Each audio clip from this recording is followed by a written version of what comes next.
नमस्कार, सत श्री अकाल, आदाब, राम राम। कैसे हैं आप लोग? आशा करता हूँ अच्छे होंगे। दोस्तों, फिर मैं हाजिर हूँ आप लोग के सामने एक नए टॉपिक के साथ। आपके चहेते यूट्यूब चैनल पर जीएस दुनिया का एक चाहता जो है टॉपिक है, क्या है वो? शब्द सौष्ठव। ठीक है, शब्द सौष्ठव पे आप लोग का स्वागत है। टॉपिक में आज हम जानेंगे कि शब्द क्या होता है। दोस्तों, शब्द जो है वो हिंदी की जान है। ठीक है, बिना शब्द के हिंदी का कोई औचित्य नहीं है। शब्दों के बिना हिंदी कुछ भी नहीं है। ठीक है, हिंदी में शब्द ही उसकी जान है। ठीक, तो आज हम जानेंगे आखिर शब्द होते क्या हैं। ठीक, शब्द का निर्माण कैसे होता है। ठीक, शब्द को कितने भागों में बांटा गया है, शब्द कितने प्रकार के होते हैं ना।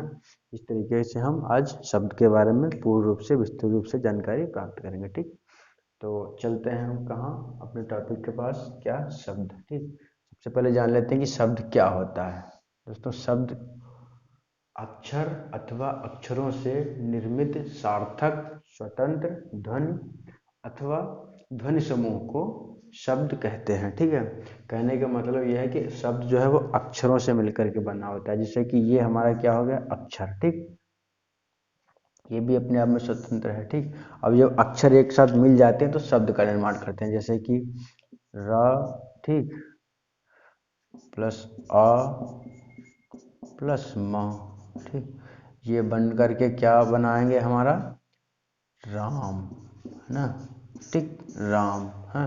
तो अक्षर मिलकर के क्या बनाते हैं? शब्द। ठीक, तो शब्दों को हम जो है इस तरीके से डिफाइन करते हैं कि शब्द क्या होता है? अक्षर अथवा अक्षरों से निर्मित सार्थक स्वतंत्र ध्वनि। ठीक, सार्थक, सार्थक समझ लीजिएगा, सार्थक और स्वतंत्र। ठीक है, ये की पॉइंट्स हैं दोस्तों। इन की पॉइंट्स को समझते चलिएगा। सार्थक और स्वतंत्र ध्वनि, ठीक, अथवा ध्वनि समूह, ठीक, को हम शब्द कहते हैं। सार्थक का अर्थ होता है अर्थ के साथ, स्वतंत्र का अर्थ होता है अपने आप में फ्री, स्वतंत्र, कोई किसी प्रकार का दूसरा योगदान किसी शब्द का नहीं। जैसे कि राम है, जो राम अपने आप में स्वतंत्र है ना, इसमें किसी प्रकार का कोई दूसरे का योगदान नहीं अक्षरों के अलावा। ठीक, तो जैसे कि हिंदी में लगभग, सॉरी, यहाँ से पढ़ कर दिखाते हैं आप लोग को। ये अक्षर अथवा अक्षरों से निर्मित सार्थक एवं स्वतंत्र ध्वनि अथवा ध्वनि समूह को शब्द कहते हैं। इसके जितने शब्द हैं, सार्थक, स्वतंत्र, ध्वनि अथवा ध्वनि समूह, ये सब अपने आप में स्वतंत्र हैं। ठीक है, शब्द शब्द स्वतंत्र अलग है और कहते हैं शब्द अलग स्वतंत्र है ना। तो इस तरीके से क्या परिभाषा हम लोग को पता लग गई शब्द की क्या होती है? अक्षरों अथवा अक्षर अथवा अक्षरों से मिलकर निर्मित शब्द समूह को हम क्या कहते हैं? हाँ, ध्वनि समूह को क्या कहते हैं? हम शब्द कहते हैं। ठीक, अब आ जाइए इस हिंदी शब्द का भंडार। ठीक है, हिंदी शब्द में कितने शब्द पाए जाते हैं और कितने शब्द बाहरी हैं, ठीक है, कितने शब्द हिंदी के हैं, उसके बारे में हम जानकारी प्राप्त करेंगे। तो देखिए, हिंदी शब्द का भंडार हिंदी में लगभग 2 लाख, है ना। हिंदी में लगभग 2 लाख शब्द बताए जाते हैं। इनमें से 85% शब्द भारतीय हैं, भाषाओं के हैं। ठीक है, तथा शेष 15% शब्द विभिन्न विदेशी भाषाओं से हैं। ठीक, संस्कृत भाषा हिंदी शब्द भंडार का प्राचीनतम स्रोत रही है। ठीक है, तो संस्कृत जो भाषा है वो हिंदी शब्द भंडार का प्राचीनतम स्रोत रही है, इसीलिए हम हिंदी की जननी भी संस्कृत को कहते हैं। ठीक है, क्वेश्चन आते हैं कि संस्कृत हिंदी की आदि भाषा क्या है? वो संस्कृत है। ठीक, या हिंदी की जननी किसे कहते हैं? तो हम लगाएंगे संस्कृत को। संस्कृत जो है वो हिंदी की जननी बताई जाती है। बाकी 15% जो शब्द हैं वो विदेशी भाषाओं से लिए गए हैं। ठीक है, एक जो है हिंदी की एक प्रकृति रही है कि वो समन्वयशील है। ठीक है, वो बाहर से विदेशी शब्दों को इस तरीके से आत्मसात कर लिया है उसने अपने आप में कि हम लोग को पता ही नहीं लगता कि ये शब्द विदेशी है क्या हिंदी है। ठीक है, इस तरीके से वो उसकी एक प्रकृति ऐसी है समन्वयशीलता की, जिससे वो है वो अपने आप में अनेक बाहरी जो शब्द हैं उनको आत्मसात किए हुए है। ठीक, ये हमारी हिंदी शब्द की विशेषता है, वो सॉरी हिंदी भाषा की विशेषता है। ठीक है, अब आ जाइए शब्द भेद। ठीक है, शब्द भेद कितने प्रकार के होते हैं? शब्द भेद मुख्य रूप से 2 प्रकार के होते हैं, सार्थक और निरर्थक। ठीक, सार्थक का अर्थ होता है अर्थ के साथ, है ना, अर्थ के साथ जो शब्द होते हैं उनको क्या कहते हैं? हम सार्थक। और निरर्थक का अर्थ क्या होता है? निरर्थक का अर्थ होता है जिसमें अर्थ ना हो। जैसे सार्थक शब्द में हम कोई शब्द लिखते हैं, जैसे श्याम, ठीक, हमने श्याम लिखा है। तो आप समझ रहे हैं कि श्याम किसी का नाम भी हो सकता है और श्याम भगवान का नाम है, किसका? श्री कृष्ण का, है ना, पर्याय है, श्री कृष्ण का पर्याय है श्याम, ध्यान रखना, है ना। श्याम का जैसे आप किसी ने श्याम आपसे कहा तो आपके मन में तुरंत ख्याल आएगा कि या तो श्री कृष्ण भगवान या किसी बंदे का नाम, है ना। तो उसका अर्थ हुआ एक। और निरर्थक अभी हम कहते हैं कि पट, ठीक, पट, चट, ठीक, धम्म। तो आप क्या समझेंगे? इसका कोई अर्थ थोड़ी ना हुआ है, ठीक है, ये आवाज़ें हैं, इसका कोई अर्थ नहीं है, खाली आवाज़ है। तो निरर्थक शब्द यही होते हैं। चिड़ियों के चहचहाने के शब्दों को निरर्थक ही बोले जाते हैं, जानवरों का रहकना भी निरर्थक होता है, इसका कोई अर्थ नहीं होता है। तो ये शब्द क्या है? निरर्थक। तो मुख्य रूप से शब्द के दो ही भेद हैं, सार्थक और निरर्थक, ठीक। अब आ जाइए कि शब्दों को कितने आधार पर बांटा गया है, ठीक। शब्दों को 1 2 3 4, है ना, 4 आधार पर मुख्य रूप से वर्गीकृत किया गया है, बांटा गया है। उनको हम विस्तार से पढ़ेंगे कि कौन कौन से वो आधार हैं, ठीक। तो सबसे पहले हम जानेंगे बनावट के आधार पर, ठीक। बनावट के आधार पर शब्दों को 3 भागों में बांटा गया है, रूढ़, यौगिक और योग रूढ़, ठीक। रूढ़ शब्द क्या होते हैं? रूढ़ शब्द वो होते हैं जिनका सरलता से अर्थ समझ में आ जाए, जो मतलब किसी एक जो कोई शब्द होता है वो उसी के लिए ही बोला जाता है जो शब्द वो होता है। जैसे कि फूल है, ठीक, फूल, हम कोई हमसे फूल कहे तो हम समझ जाएंगे कि फूल, उसमें खुशबू होगी, उसका कुछ आकार होगा, है ना, वो कलरफुल होगा। तो इस तरीके से हमारे दिमाग में ख्याल आते हैं, वो शब्द हमको रूढ़ कहलाते हैं, जिनका एक शाब्दिक अर्थ होता है एक्चुअल में, वही शब्द क्या होते हैं? रूढ़। जैसे कि हाथ, हाथ, कोई हाथ शब्द बोले तो आप तुरंत समझ जाएंगे कि हाथ हमारे जो हैं यही हाथ हैं, ठीक। कान का है तो आपका तुरंत दिमाग चला जाएगा कि कान किस तरीके से उसकी बनावट होती है, क्या होता है। किताब कोई बोलेगा तो तुरंत आपके दिमाग में ख्याल आएगा कि हाँ, किताब एक पन्नों से, एक पन्नों का एक समूह होता है, उस पर कुछ लिखा होता है, चैप्टर लिखा होता है, कुछ शब्द लिखे होते हैं, ना, एक किताब का एक पर्टिकुलर नाम होता है। ये सब चीज़ें आपके दिमाग में आएंगी तो वही शब्द होते हैं रूढ़, यानी कि जिनमें एक अर्थ लिए होते हैं, और वो शब्द क्या होते हैं? रूढ़ कहलाते हैं सामान्य रूप से, ठीक, स्वतंत्र अर्थ लिए होते हैं। अब क्या यौगिक शब्द में आ जाइए, कौन कौन से होते हैं यौगिक शब्द? वो होते हैं वो 2 या 2 से अधिक शब्दों से मिलकर के बनते हैं, ठीक, उनको हम यौगिक कहते हैं। जैसे कि पुस्तकालय है, पुस्तकालय 2 शब्दों से मिलकर बना है, पुस्तक प्लस आलय, ठीक, पुस्तकालय हो गया। विद्यालय, विद्या प्लस आलय, विद्यालय, ठीक। देवालय, देव प्लस आलय, है ना, आलय मतलब होता है घर, ठीक। पुस्तकालय, पुस्तकों का घर, विद्यालय, विद्या का घर, देवालय, देवताओं का घर, है ना। तो यौगिक शब्द वही होते हैं मुख्य रूप से जो 2 या 2 से अधिक शब्दों से मिलकर के बने होते हैं, ठीक। उनको क्या कहते हैं हम? जो है यौगिक शब्द कहते हैं। 2 या 2 से अधिक शब्दों से मिलकर बनते हैं और एक सामान्य अर्थ देते हैं, तो इनको हम क्या कहते हैं? जो है यौगिक शब्द, ठीक। अब आ जाइए योग रूढ़। तो योग रूढ़ वो शब्द होते हैं जो 2 या 2 से अधिक शब्दों से मिलकर के तो बनते हैं, ठीक, लेकिन उनका अर्थ तीसरा होता है, ठीक। तो जैसे कि एक पंकज है, जलद है, ठीक, इसका एग्जाम्पल देखिए, हम पंकज से समझते हैं पहले। पंकज मतलब 2 शब्दों से मिलकर बना है, कौन कौन से? पंक प्लस ज, ठीक। पंक मतलब होता है कीचड़, और ज मतलब जन्म लेने वाला, ठीक। ये बना तो 2 अक्षरों के योग से है, 2 शब्दों के योग से है, लेकिन इसका अर्थ वो तीसरा हो जाता है, कौन? कमल। ये कमल के लिए रूढ़ हो गया, ठीक, कमल के लिए रूढ़ हो गया, यानी कमल ही माना जाएगा पंकज मतलब, ठीक। कीचड़ में तो और भी तो जन्म लेते हैं, सिंघाड़ा कीचड़ में होता है, और भी कई चीज़ें होती हैं, सब्जी आती है, वो नाम नहीं आ रहा है हमें उसमें इस समय, वो भी कीचड़ में है या पानी में ही जन्म लेती है, लेकिन कहा गया सिर्फ पंकज कमल को ही, है ना। तो यही मतलब है कि 2 या 2 से अधिक शब्दों से मिलकर के बनता है, लेकिन उसका अर्थ तीसरा होता है, और वो उसके लिए रूढ़ी हो जाता है, यानी कि वही अर्थ उसका लिया जाएगा। पंकज तो सिर्फ कमल को ही कहेंगे, है ना। ऐसे आप जलद को देख लीजिए, जलद मतलब क्या? 2 शब्दों से मिलकर बना है, जल प्लस द, ठीक। जल मतलब जल, द मतलब देने वाला, जल देने वाला क्या?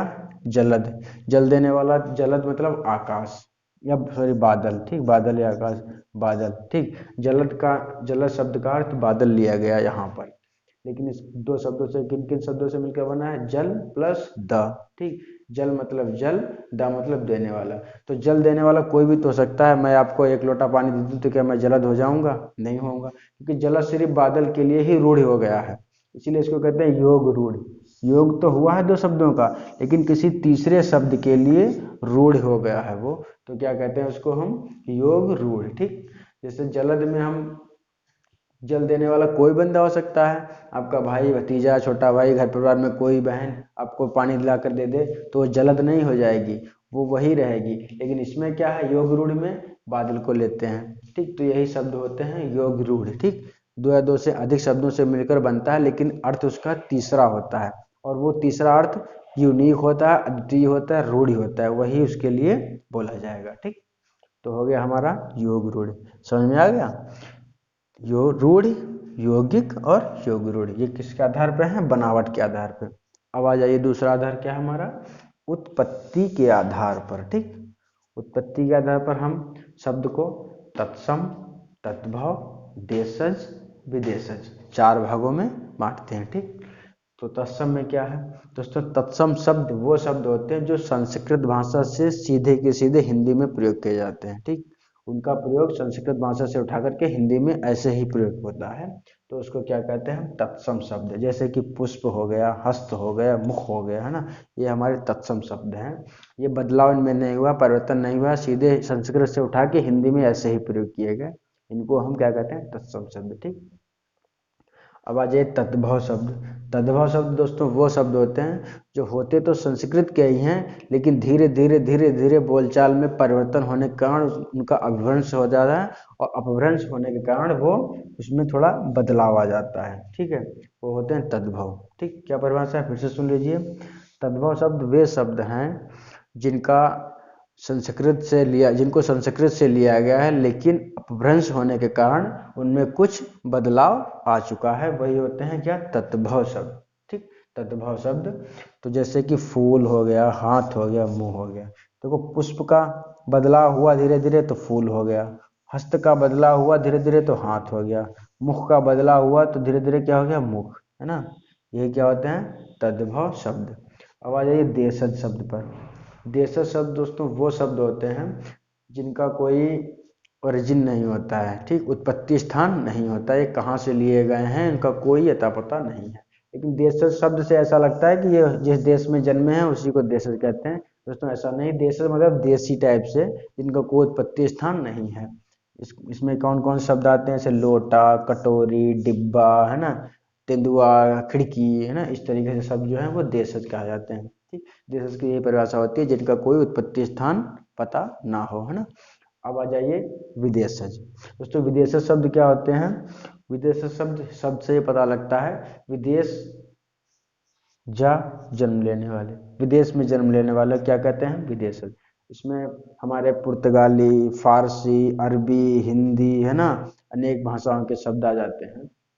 जैसे इंच हमारा जो है वो इंग्लिश का वर्ड है, कमर हमारा जो है वो फारसी का वर्ड है, और अदालत हमारा जो है वो अरबी का वर्ड है, ठीक है। तो ये हमारे कौन है? विदेशज शब्द, ठीक। तो उत्पत्ति के आधार पर कितने भागों में बांटा गया है? चार। कौन कौन से? तत्सम, तद्भव, देशज, विदेशज, ठीक। अब आ जाइए हमारे अर्थ के आधार पर। दोस्तों अर्थ के आधार पर हम जो है तीन भागों में बांटते हैं शब्दों को। कौन कौन से? वाचक, लाक्षणिक, व्यंजक, ठीक। अब वाचक शब्द का कौन से होते हैं देख लीजिए दोस्तों। वाचक शब्द वो शब्द होते हैं जिनका हम एक सामान्य रूप से सीधा का सीधा अर्थ निकाल ले जाते हैं, सुनने पर तुरंत ही हमको अर्थ का पता लग जाता है कि बंदा कहना क्या चाहता है, ठीक है। तो उनको क्या कहते हैं? वाचक शब्द, ठीक। जिनका हमें सरलता से अर्थ समझ में आ जाए वो वाचक शब्द कहलाते हैं। जैसे कि घर, नगर, फल। किसी ने घर कहा तो आप तुरंत समझ जाएं कि घर मतलब 4-5 लोग रहते होंगे, ईंटों का बना एक मकान होगा, दरवाजे खिड़कियां लगी होंगी, इस तरीके से मन में आता है, समझ जाते हैं अर्थ। नगर कहे तो नगर जान जाएंगे कि हाँ जो है दुकानें होंगी, बड़े बड़े मकान होंगे, बिल्डिंग होंगी, ठीक, मार्केट होगी, वही नगर कहलाता है। फल, फल भी समझ जाते हैं, उसका कोई निश्चित आकार होगा, खाने में एक स्वाद होगा कोई, है है ना। तो ये सब चीज़ें जो हैं वाचक में आती हैं। तो वाचक शब्द वही होते हैं जिनका हम सरलता से अर्थ समझ लें, ठीक। अब आ जाइए लाक्षणिक। दोस्तों लाक्षणिक शब्द वो होते हैं जो जिनका वाचक कहता कुछ और है, कहने वाला, लेकिन अर्थ दूसरा होता है, ठीक है ना। तो उनको क्या कहते हैं हम, लाक्षणिक शब्द। जिनका जो है अर्थ सरलता से समझ में नहीं आता है वो लाक्षणिक होते हैं, ठीक है। जैसे कि गधा, है ना। कोई हमसे कहता है कि जैसे कोई आपसे कहे कि तुम बिल्कुल गधे हो, ठीक। तो इसका मतलब ये नहीं कि तुम जो है चार पैरों वाले गधे हो, जानवर हो ना, तुम बिल्कुल मूर्ख हो। यहाँ पे गधे का अर्थ मूर्ख लिया गया है ना। इस तरीके से वही लाक्षणिक शब्द होते हैं। लोग कहते हैं ना कि बड़े लक्षणा शैली में बात करते हो, कहते कुछ और हो और उसका अर्थ कुछ और निकलता है ना। तो वही हमारा क्या होता है, लाक्षणिक शब्द, ठीक। इसका वाच्यार्थ कुछ और होता है लेकिन लाक्षार्थ कुछ और होता है ना। तो ये क्या कहते हैं, हमारे क्या कहलाते हैं, लाक्षणिक शब्द। अब आ जाए व्यंजक, ठीक है। व्यंजक दोस्तों शब्द ऐसे शब्द होते हैं जिनका ना लक्षार्थ लिया जाता है ना वाच्यार्थ लिया जाता है, ठीक। इनका तीसरा अर्थ होता है कुछ कहने का। जैसे कि कोई चोर कहे कि रात कितनी अंधेरी है, ठीक। तो चोर ने अपने जो है साथी से कहा कि रात कितनी अंधेरी है। तो वो साथी से ये नहीं कह रहा है कि रात अंधेरी है, रात में दिखता नहीं है। उसके कहने का अर्थ ये है कि रात बड़ी ही शानदार है, किसके लिए, चोरी करने के लिए, ठीक है। रात जो है शानदार है चोरी करने के लिए। रात जो है जो हमारी आज की रात बहुत ही कामयाब होने वाली है, बहुत अंधेरी है, हम आराम से चोरी कर सकते हैं, उसका मतलब ये होता है, ठीक। आज मौके की रात है, रात कितनी अंधेरी का मतलब। तो यही है, व्यंजक शब्द में ना लक्ष्यार्थ लिया जाता है ना वाच्यार्थ लिया जाता है, उसका शब्द कुछ अर्थ तीसरा ही होता है ना। तो हो गया व्यंजक शब्द, ठीक। तो अर्थ के आधार पर कितने भागों में बांटा गया है, वाचक, लाक्षणिक और व्यंजक। अब आ जाइए रूपांतर के आधार पर। दोस्तों रूपांतर के आधार पर शब्दों को दो प्रकार से बांटा गया है, विकारी और अविकारी, ठीक। विकारी शब्द वो होते हैं जिनमें लिंग, वचन और कारक के कारण संज्ञा, सर्वनाम, क्रिया, विशेषण में परिवर्तन होता है, ठीक। विकार का मतलब ये होता है कि परिवर्तन होना, ठीक। विकार का मतलब ये होता है कि परिवर्तन होना, है ना। तो हम जो है विकारी शब्द को वही तभी जानेंगे कि परिवर्तनकारी शब्द क्या होते हैं, वो विकारी शब्द होते हैं जिनमें लिंग, वचन और कारक के कारण परिवर्तन होता है, उनमें क्या कहते हैं हम, विकारी शब्द। जैसे कि लिंग, ठीक। सेंटेंस में राम लिखा है, इसकी जगह पर सीता हो सकता है। और राम क्या है, संज्ञा है, तो संज्ञा बदल सकती है, राम का सीता हो सकता है, विकार हो गया, चेंज हो गया। सर्वनाम मैं का तुम हो सकता है सेंटेंस में, ठीक, वाक्य में, तो सर्वनाम बदल गया। क्रिया का खेलती की खेलता हो सकता है, खेलता लिखा हो उसको बदल के हम खेलती कर सकते हैं, किसके आधार पर, संज्ञा के आधार पर, ठीक। राम होगा तो खेलता होगा, सीता होगी तो खेलती होगी, है ना। तो इस तरीके से जो है, तो वही क्रिया, संज्ञा, सर्वनाम, क्रिया और विशेषण के आधार पर जो है विकार होता है, वो सॉरी, संज्ञा, सर्वनाम, क्रिया और विशेषण का लिंग, वचन और कारक के आधार पर जब हमारा विकार होता है तो उसको हम विकारी शब्द कहते हैं। अविकारी शब्द कौन से होते हैं, अविकारी शब्द वो होते हैं जिनमें कोई विकार नहीं होता है, इसमें क्रिया, विशेषण, संबंध बोधक, समुच्चय बोधक, विस्मय बोधक शब्द आदि आते हैं। दोस्तों ये जो है रूपांतर के आधार पर जो है बहुत ही इम्पोर्टेंट वर्गीकरण है, इसी पे पूरी व्याकरण आपकी टिकी हुई है, ठीक। इसी पे पूरी व्याकरण टिकी हुई है। इसको विकारी और अविकारी शब्द को हम जो है दूसरे एक नए वीडियो में अच्छे से विस्तार से पढ़ेंगे, ठीक। क्योंकि यही व्याकरण का पूरा सार है, पूरा व्याकरण इसी पे टिका हुआ है, ठीक। तो विकारी और अविकारी दो प्रकार के शब्द होते हैं रूपांतर के आधार पर, इनको हम एक अगले वीडियो में जानेंगे। तब तक के लिए दोस्तों इतना ही काफ़ी है। आशा है आप लोग समझ चुके होंगे कि अक्षर शब्द क्या होता है, ठीक है।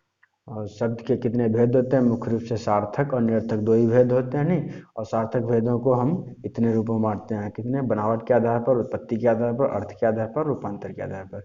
निरर्थक शब्दों का कोई वर्गीकरण नहीं होता है, लेकिन हाँ कहीं कहीं पर निरर्थक शब्द जो है सार्थक शब्द के साथ मिल जाते हैं तो यो यूजफुल हो जाते हैं, ठीक, उपयोगी हो जाते हैं। जैसे कि हम कहें घड़ी टिक टिक, सॉरी, टिक टिक कर रही है, ठीक।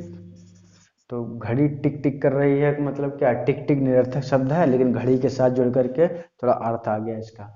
कहते हैं क्या हाल है, कि ठीक ठाक है। तो ठीक तो समझ में आता है, लेकिन ठाक क्या होता है? तो वही कह रहा हूँ कि ठीक के साथ ठाक मिल गया तो वो चल गया, यानी कि उसका अर्थ थोड़ा बहुत हो गया ना। तो इस तरीके से कुछ शब्द होते हैं वो सार्थक के साथ सार्थक के साथ मिल जाते हैं, लेकिन बात कुछ नहीं, वो निरर्थक शब्दों का कोई यूज नहीं होता है, ना कोई वर्गीकरण होता है। बस इतना जानिए कि निरर्थक शब्द क्या होते हैं। वही शब्द होते हैं जिनका कोई अर्थ नहीं होता है। जानवरों की आवाज़, ठीक, और जो है चिड़ियों की आवाज़, ठीक, किसी वस्तु के गिरने की आवाज़, ये सब निरर्थक शब्द होते हैं। क्वेश्चन आते रहते हैं, आ सकते हैं कि इनमें से कौन सा निरर्थक शब्द है, ठीक है। तो आप जो है लगा सकते हैं, जो अगर समझ में आ गया होगा। बाकी ये क्वेश्चन दे देते हैं कि इसमें से रूढ़ शब्द कौन है। फूल हो गया, पुस्तकालय हो गया, पंकज हो गया, ठीक है। तो इस तरीके से आप लगा दें कि हाँ फूल जो है रूढ़ शब्द है। तो ऐसे ऑप्शन आते हैं। तत्सम तद्भव ऑप्शन आते हैं, लेकिन अभी तो हमने तत्सम तद्भव सिर्फ आधार के अनुसार वर्गीकृत किया गया तो थोड़ा बताया है, लेकिन जब तत्सम तद्भव वाला जो टॉपिक आएगा तो हम उसको पूर्ण रूप से बताएंगे, ठीक है दोस्तों। एक और होता है संकर शब्द, जिसको बोलते हैं संकर शब्द, ठीक। वो दो हिंदी इंग्लिश दो शब्दों से मिलकर के बनता है, उनको हम संकर शब्द कहते हैं, ठीक है। जैसे कि रेलगाड़ी, रेल गाड़ी, रेलगाड़ी देखो, रेल इंग्लिश है, गाड़ी हिंदी है ना। तो इस तरीके से जो है संकर शब्द दो भाषाओं से मिलकर के बनते जो हैं, दो भाषाओं के योग से मिलकर बने हुए शब्दों को संकर शब्द कहते हैं, ठीक है। एक दूसरी भाषा, एक दूसरी भाषा, ठीक।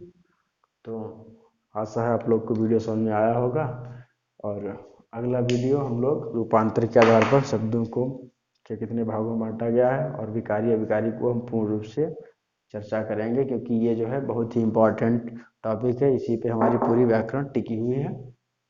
तो मिलते हैं अगले वीडियो में, तब तक के लिए दोस्तों वीडियो को लाइक और शेयर भी करिएगा, ठीक। अगर आप चैनल पर नए आए हैं तो प्लीज़ चैनल को सब्सक्राइब ज़रूर करिएगा, ठीक। चैनल को सब्सक्राइब करिएगा। मैं ऐसे ही हिंदी के पूरे अच्छे से वीडियो लाता रहूँगा।